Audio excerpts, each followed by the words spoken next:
know what? I am your teacher extraordinaire. Here I am, Antonia Lynch, aka Teacher Tony, and I'm here to talk to you guys candidly about education and welcome you to this global educators movement. We're trying to get all of you educators on board. We're trying to push into everyone's mentality that solidarity is important, that we have to team up and work together and find one accord so that we can do the best for learners and also the best for each other, fellow teachers. That's right. We need to do the best for ourselves because I'm sorry, as an educator, it's a hard job over here. It's a hard job to be an educator. Like, it's super hard. And that's what we're talking about today. We're reflecting back on some of these podcasts that we've been looking at and we've been hosting for these last few weeks. And we've been talking to educators from all over the place. And we first started out looking at why they joined, why they went into education. And believe me, there were so many varied reasons of why educators went into education, whether they fell into it, it was a lifelong dream, or they just got caught up in the mix of loving it and just ended up staying, ended up being a part of this show. And so now here they are, dun, dun, dun, dun, educators. And so it's important that we know that it's going to be so many variations of this story and why people get into this career. However, regardless of what, when people become educators, they become a part of your community. 1, 2, they affect your community because they affect the learning that happens in your community and the successful learners that will become products in the community, products of the community itself, right? So if you have a teacher who's not doing a great job, well, of course, that's going to definitely affect the children, and they're probably not going to get the best out of their education. So, of course, we need to have great educators, and of course, their story is going to be different, but we need to make sure that we have great people working with our kids because they're here to help to build and make sure the future is really solidified with great learners, great responsible people who are going to contribute to our society. That's a big part of what we do, right?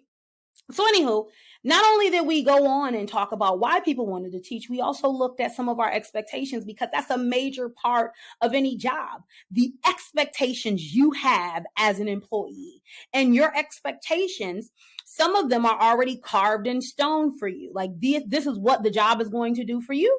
And this is the expectations of you for the job. And so those expectations are always aligned with whatever the vision and the mission of the company is, right?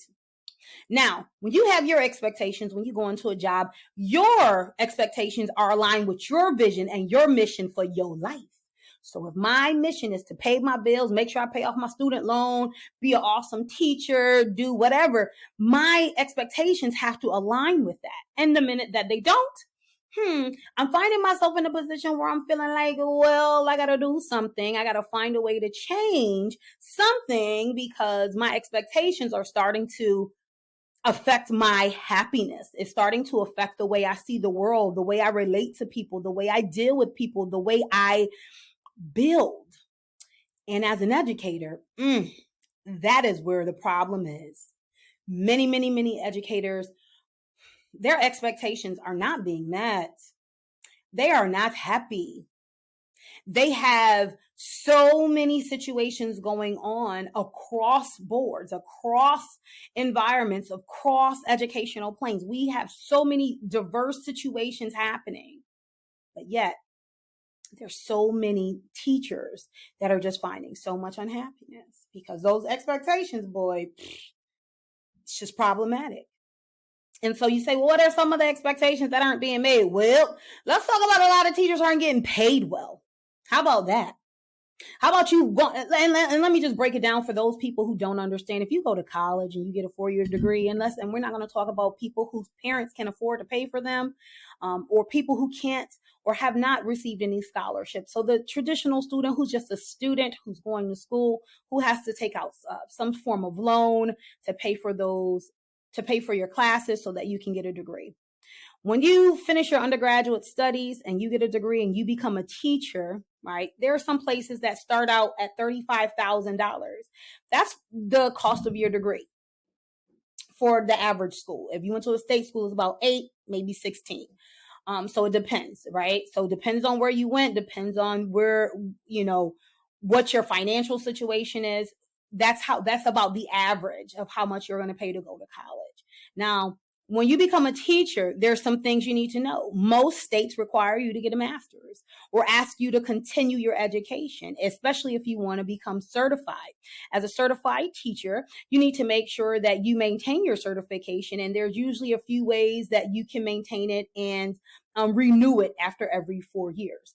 First, you renew it going through professional learning, right? Professional learning at the college or collegiate level where you have to pay for college credits and you're going through you're getting professional learning units, right? So that's one way. The other way is professional development through your job. And those have to be associated with some sort of formal training and or formal, academic institution, because I remember, especially when I worked in the District of Columbia, many teachers would have to go through like Howard School of Education would offer a ton of math and science professional learning units for educators who worked in the District of Columbia, Maryland, and Virginia as well. So not only do you have educators who who get professional learning through their company, professional learning through university systems, then there's also this evaluation system, right? So an evaluation system is how you're rated at the end of your year. Some people need to maintain, it's either called highly effective in some areas, maybe some areas, something different, highly effective, which is the highest. Then it's effective, which is kind of like, all right, middle of the road. You're not bad, but you're all right. You're doing your job. And then, of course, developing and people who just need total improvement, right? And so those systems are also in place to help you get, to renew your license, which still costs. You're still paying to renew your license every time. If you want to add on to your credentials, you have to pay for those things. So nothing is free. But then also, every time you need to update and get these professional learning units, and there's so many, it's actually pretty much equivalent to a semester or the average semesters you would take to get another master's degree. So in 4 years, you should have so many professional learning units to help you get your license renewed again, to show that you're constantly learning within the system of education continuously. And this is a continuous thing. So we're talking about educators who've been in education for however many years.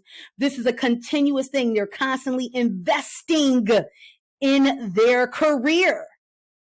But you only paying me $35,000, $40,000. Okay. And the cost of living in my city is beyond that. So I know people who can work, and especially once they raise minimum wage in some places, I know educators who are making less than a McDonald's manager, not to say that, hey, everybody has their job, but I mean, an educator, this is someone you're entrusting with the future of our community, and they're getting paid scribblets. So, the crumbs that they're seeing isn't enough. So definitely that's an expectation that's hurting their pocket. You're not paying them enough, but then insult to injury, you don't support educators. You don't support us. You don't what? No. You don't support us educators, administrators, politicians, superintendents, you guys, board members. You do not support educators. You don't. You create false systems and throw these nuances and all of these new theories in the mix every year that you can use to create more problems in education. It doesn't help education at all. You throw more problems in the mix. These false solutions that actually do nothing to help education, it just hinders it. And it also takes a lot more of the power away from educators. It also creates it throws a wedge between educators and their students and administrators and families. So it's this constant gap and this gap in the communication. It's terrible. So not only do you not pay me enough, you don't support me. And I'll give you an example of what I mean by support. Imagine you are an adult and a child in your classroom is having a fit, emotional fit, whatever the fit may be. They're having a fit, and guess what they do? Two things. right? Two things. One, they tear up your classroom, tear up everything in there. And usually anything in the classroom, 9 times out of 10, most educators bought out of their pocket because the district doesn't give us enough. Do not give us enough money to purchase half of the things in our classroom. So most educators have paid for everything in their classroom, every material, every tool. If they didn't create it themselves, they bought it. So tore up the classroom, tore everything up, and then assaulted another student and or the teacher. Now, I'm in a lot of educator forums, and I've seen a lot of stories of students. I watch it even on the news of kids who've had acted out and just start kicking and screaming and throwing chairs and hitting other students and assaulting the teacher. And you know what they'll do to that student? There's no consequence, and they're given candy and allowed to go and play at recess, allowed to go and hang out and still play ball, allowed to still cheer, allowed to still do all their extracurriculars. There's no consequence. And then if there are consequences, it's usually for children of color. They're usually hit with a lot more, they're usually penalized more than other students and their counterparts. So sadly, when it is time to chastise children in a sense, it's unfair and it's not balanced. And it's definitely a lot of racial profiling because of the biases that teachers bring in when they're not from a particular community and they don't really understand. And when there's not a lot of training and when there's not a lot of supports for social and emotional because the school is broke. So that means they don't have a standard social worker or school counselor or someone there to help balance out or be there to talk with children who need additional supports because they're living a life of trauma. They have a ton of ACEs, right? Adverse childhood situations, right? Or environments that have created these situations that children just act out. So they're acting out because these ACEs, these adverse childhood experiences have created a lot of issues on these children. I know because I had ACEs, right? It happens when you grow up in a place that's full of violence, a lot of chaos, hurt, pain, rage, when people aren't taught how to control their emotions, how to deal with the problems that they face, that it leads into your life. It continues to lead you down a road of problems. It does, because you don't know how to address your emotions. You do not know how to address your issues or problems that you may be having. And so instead of you looking at this situation and saying, hey, like, I'm sad today, instead you act out. Instead you throw a cheer. So when you have these children dealing with all of this and the teacher then isn't supported, it becomes problematic because we know what the problem is, but we're not addressing the true problem, and we're just kind of whitewashing it so that we can go on with our day. So that, one, I don't hear the mother mouth, because Lord knows I don't want to call a mother and tell her child threw a cheer, because then she's going to say, well, who? So it's a lot of situations, because ACEs isn't just for the child, it's for the family, it's for the parents. Believe me, if a child is coming in throwing cheers, that ain't the first time they threw a cheer. And it surely ain't the first house or environment they were in where they threw one. If a child can attack an adult, they've been attacking an adult. If a child curses and yells, they've been cursing and yelling wherever they've been, because they've been doing this. This is a learned behavior. When you have a learned behavior, you learn that I can do this and there's no consequences. This is the problem. And this is why teachers aren't being supported. And we're continuing to provide these negative learned behaviors for children, not providing them with consequences, not supporting educators. But I'm not going to pretend like there aren't any educators who we shouldn't support. And I'm not going to pretend like there aren't educators who are just at they're overboard, they're done, they're burnt out, and they shouldn't be in education anymore. I'm not going to pretend those people don't exist, because they do. But what I'm saying is, a lot of the people who have reached that pinnacle, they reached that point of what my mom used to say, the point of pistivity. I'm at the highest point of pistivity. I'm pissed. I'm here. I'm done with them. I'm done. We never talk about, why are they here? What have led them here? So with all these expectations not being met, that's what has led them there. That has led them to this point of no return, where now when a child jump up and start wilding, they're wilding too. When the principal don't have their back, oh well, I'm gonna do what I need to do to support me. So this is what you start seeing. This is why we see things in the news now. This is why we're seeing the violence in the news, assaults on teachers and students. This is why. So we're not supporting our teachers, but we also, another thing that I have to add, we're not protecting our teachers. There's a lot of violence in education, especially if you're in early education and like in early childhood, well, not mostly early childhood, but elementary education, middle school, where the kids aren't where they're not grown yet, where they're not mature enough yet. In elementary and middle school, this I promise you, where this is the place where parents can come and will come and violate a teacher. They will come up to the school. They will violently attack a teacher.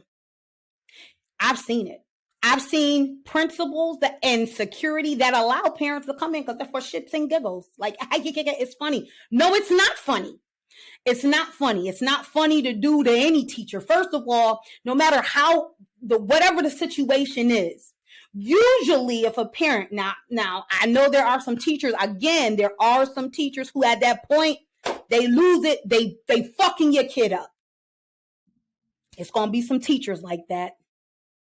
It's going to be some teachers like that because they've gone overboard.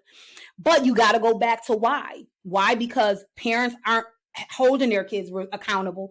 Principals don't hold parents accountable. The community don't hold parents accountable for the behavior of their children. So you have a parent who wrongly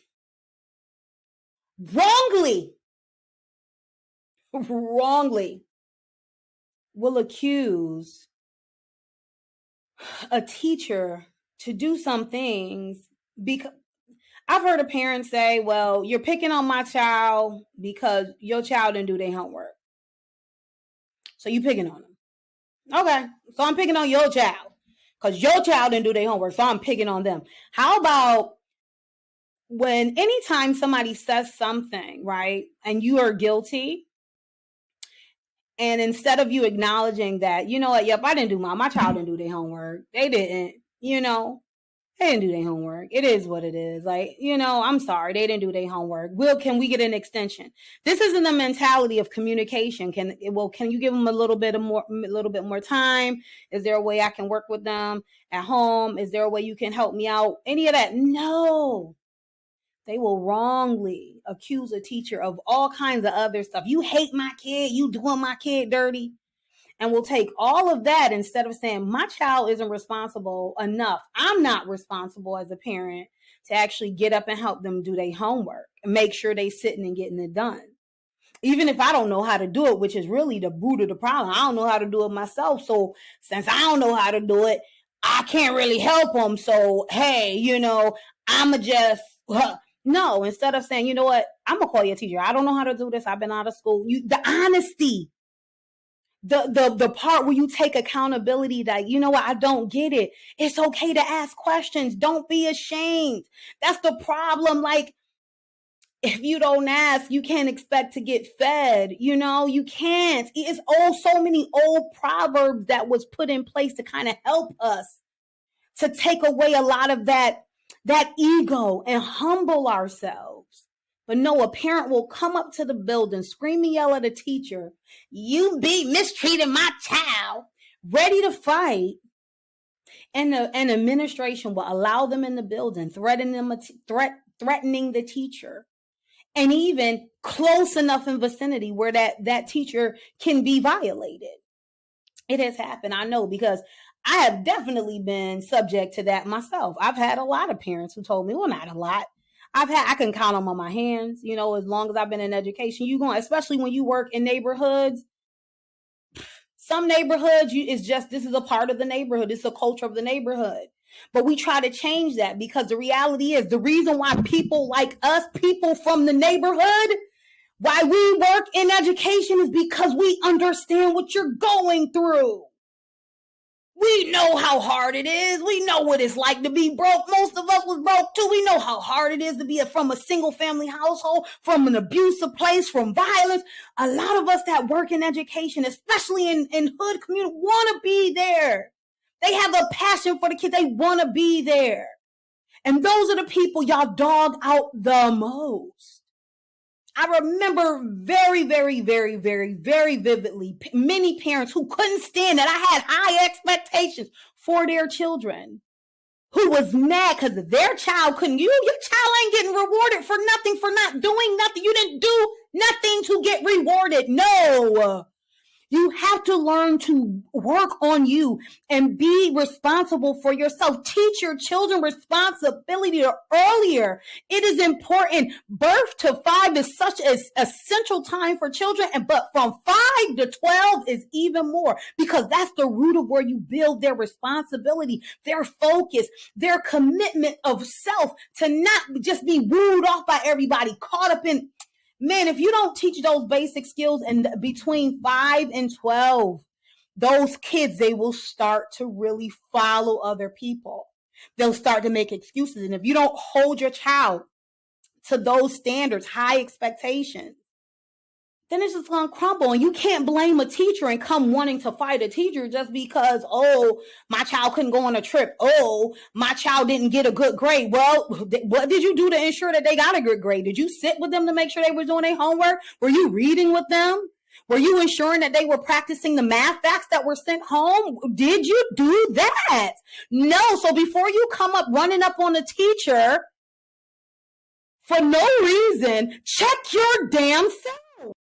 This is why teachers are leaving. This is why teachers are leaving. And it's a myriad of other reasons, but those are the main ones. You don't support teachers. You allow people, you allow parents, you allow children, you allow community members to violate teachers, to disrespect them, to push them to the point of no return. You push them to the point of, and you got to have a heart to be a teacher. You got to have a heart. You got to love. And we are the lovingest, most lovingest people. We love it. So when you play our love against us, you use us, man, you wonder why teachers leaving. So that's all I'm saying. Teachers are leaving, y'all, because these expectations aren't being met. And that's the question they're faced with. That was our last episode. Our last 3 segments, we're talking about, do I leave or do I stay? That is the question. Teachers are staying. There are some teachers who stand because they're like, look, if I go into administration, if I go into politics, if I start talking, these people are hopeful. They're trying. They're hopeful. They're looking at opportunities and ways they can make changes. They are, believe me.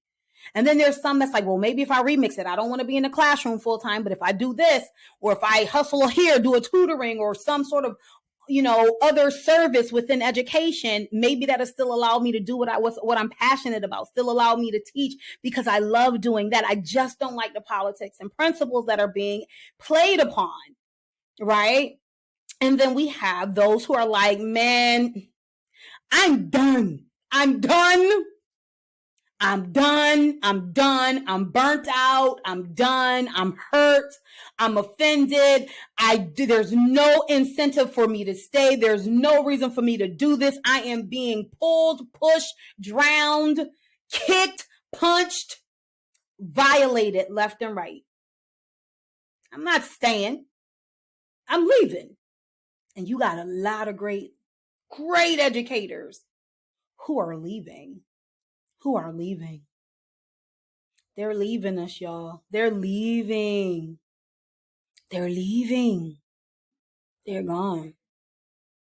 I was in a forum just the other day, and I'm in a lot of teacher forums, because I like to keep my ear to the streets about education because I'm an educator. And here I am in a forum, and at least, the majority of the teachers or the posts were all negative. If not negative, it was the post about how they were leaving education, boy. How they were leaving education and not coming back, transition into something else, doing something. I'm leaving, I'm gone. Leaving. And I was like, wow. One after the next, commenting, posting, liking, responding. Yeah, I'm leaving too. Like, it's crazy. Our teachers are leaving, you guys. What are you going to do? I wore my New York fitted today. I figured I'd wear my thinking cap. It's time for us to start thinking about education. It's time for us to really start thinking about education. It's time for us to really start thinking. Come up with some solutions that are valuable, that will maintain the status, that will bring great educators in and keep them. I mean, it saddens me. It's definitely a sad situation when we talk about education and what education needs. We really can't talk about what education needs. We really can't look at the needs of educations if we don't look at the needs of teachers. We have to look at the needs of our educators. We also have to look at the needs of our students. We also have to look at the needs of our families, because many of our families need so many things that affects them coming into the educational realm and being successful. Many of our teachers need things to continue to create an environment and space to make sure that we can address all these needs of families and students. Everyone needs something. It is a never ending cycle of needs. But I'm telling you, if you lose the closest person to the system, which is the teachers, if you're losing these teachers, if you're losing them, if you're losing these teachers, we're just in a bad place. Bring our teachers back. Give our teachers love. We need our teachers. Like we need our teachers. We need them. We need our teachers. Bring our teachers back. My thinking cap is on. Give teachers better support. Start with that. Start with supporting them. Teachers wear many hats, many hats. Teachers wear many hats. We do. We're parents, we're attorneys, we're counselors, we're priests, we're coaches, we're cheerleaders, we're so many things. We wear so many hats for children, for learners. Are you serious? Like, come on. We wear too many hats. It's ridiculous. So how about you take one of those hats from the educators as a leader and you start wearing it, the hat of support. Start supporting our teachers. Support them. Give them love. Support them. Have their back. Support them. Don't allow them to be violated. It doesn't matter. It's a when a child physically assaults someone, we have to let them know that this is unacceptable. It's an unacceptable act, because in the real world, if you attack someone, it's considered assault. So if we're not teaching them that these actions they always have a consequence. If we're not teaching students that if they don't do their work, they have a consequence. It affects your grades. It affects your overall standing. If you plan to get into a good school, it's going to be hindered.